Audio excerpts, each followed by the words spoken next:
So John, to kind of get to know you a little bit better, for the fans as a player, I'm going to ask you a couple of questions about, match day, about how you got into football, about what motivates you in general.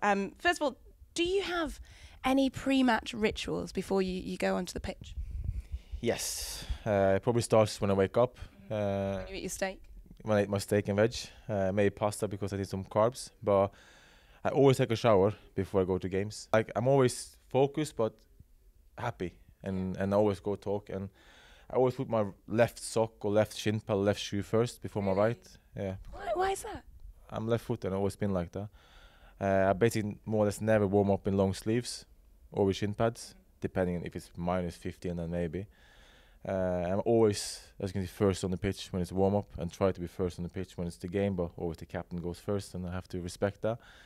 So, apart from that, I'm just trying to be focused and knowing I have to do my job. In the car, I always have Red Bull in the car. Okay. I'm probably the person you don't want to give Red Bull because I have 24/7 energy, but there's something with my Red Bull that gets me going, and I have loud music in the car.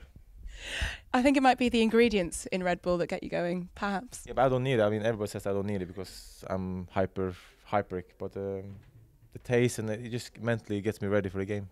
When it comes to, going out there and doing what you do every day of training, what inspires you? Why do you do this? Why do you love this? I love this since I was 4. Always been football, and because I like to compete against the best, play against the best, and but mostly, you do it for yourself and the team. But I think the fans are the most important thing. What do you think of the fans here at Fulham? I communicate a lot with them. They're quite funny because they sometimes give me some stick and but in a funny way, but I just answer back. So I think hopefully I have a good relationship with them. You talked about your opponents and being able to play against the best. Who's been the toughest opponent that you've faced in your career? I think it's got to be Cristiano Ronaldo, probably. He's up there. If you weren't being a footballer, what would you do? Probably some kind of runner, athleticism. I would be I love to run. And in Norway, it's not a lot to do in Norway, so just run in the woods. So probably something like that, or marathon. So what you just do all day is just run in the woods? Well, I think Norwegian people are known for, hard-working people. So, running was a part of it. I guess it's kind of hard to know if you start your career at a very young age what it is that you would be doing.